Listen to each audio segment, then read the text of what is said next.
Hello everyone. Follow along if you want to see this TW200 go from forgotten to roadworthy and trail ready. Here's what we're working with. A 2001 TW200. Now, the seat's obviously trashed. The bike's been sitting since 2022. Although the tags did expire in 24, it has not been ridden. Over here on the passenger side, it has a Kickstarter, which is a cool feature. It's air-cooled and very basic, just how I like it. Now, up front you'll see it just has a halogen bulb. There's no fancy bells and whistles. Currently, this bike has just over 8,000 miles. Plenty of life left.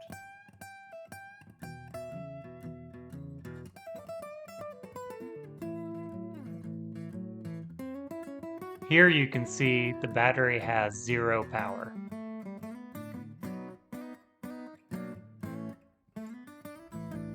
Time to remove the seat. On these bikes there are two 10mm screws underneath that hold it on. One of mine broke off due to rust, but we'll address that at a later time. Also, comment below if you want to see me reupholster this seat.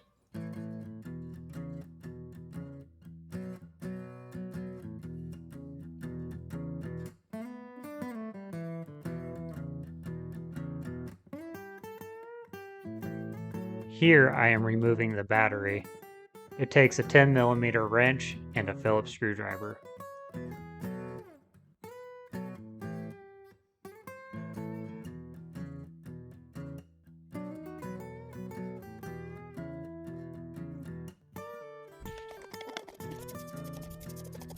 I'm using Purple Power degreaser. It does the trick, works great.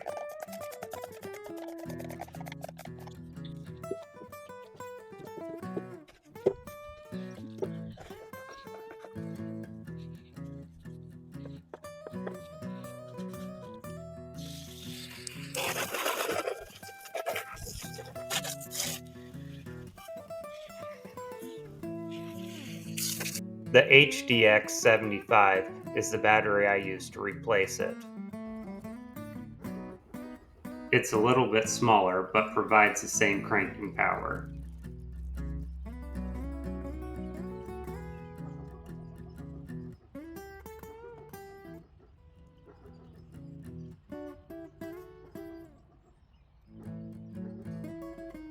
Like a knucklehead, I set the battery screw down, and it immediately falls into the abyss.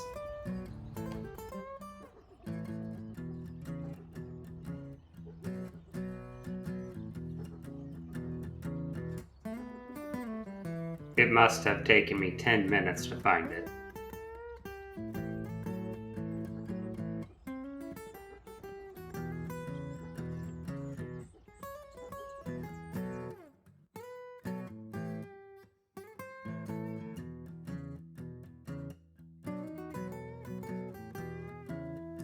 Now that the battery is in, let's make sure we have power going to the starter.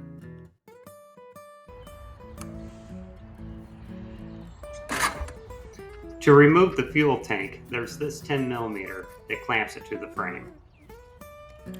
You also need to remove these two Phillips screws because this piece of plastic snaps into the fuel tank. On the other side, I just unsnap the plastic. Also, don't forget to turn off your petcock and remove your fuel line. The old gas was cloudy and looked like it had some water in it.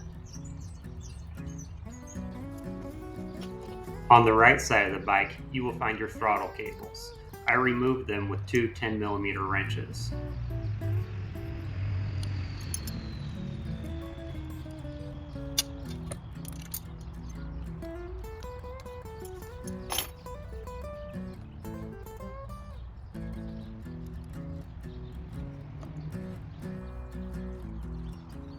I'm using a Phillips screwdriver to unclamp the carburetor from the flange boot joints. I almost forgot about the breather lines.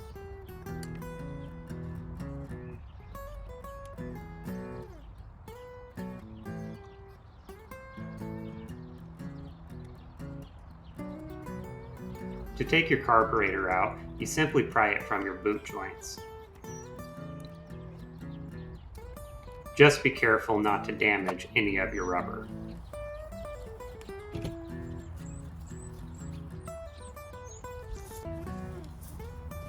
I always like to have a clean mating surface before installing a carburetor.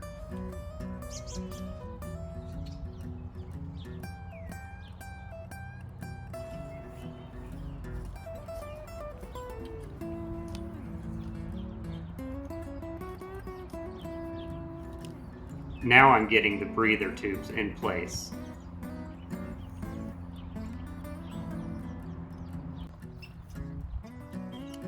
Using a 5mm Allen, I am removing the carburetor to intake manifold flange boot joint. It's a very common problem for these to crack and cause a vacuum leak. If yours happens to be cracked, I've found replacement ones on Amazon for about $20. These have an O-ring on the back, so make sure yours is good.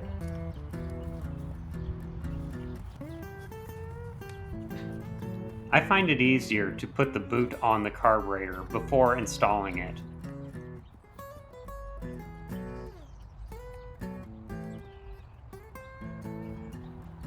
When lining up the boot, make sure you don't roll the O-ring.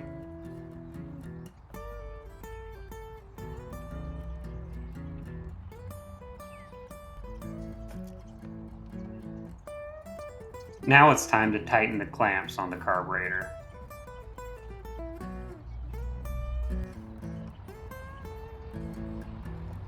I'm removing the 4 Phillips screws to the air filter cover.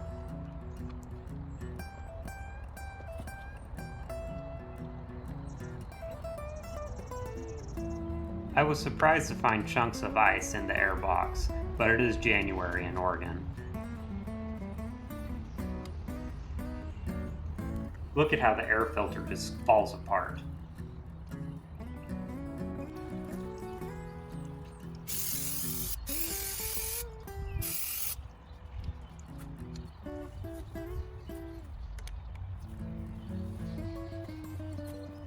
Now let's put the fuel tank back on.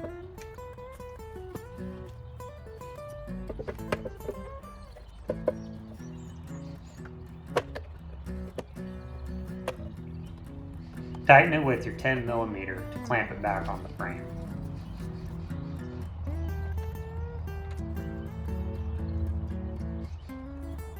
And now the moment we've been waiting for, the test fire.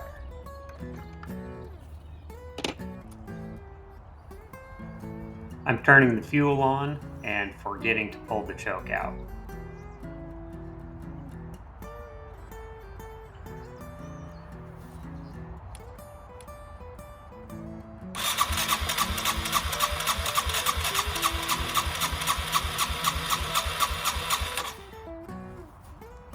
There you go, knucklehead.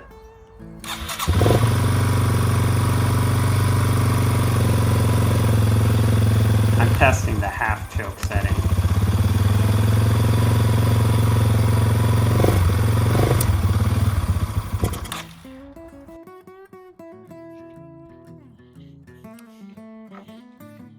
Well, that's all for today.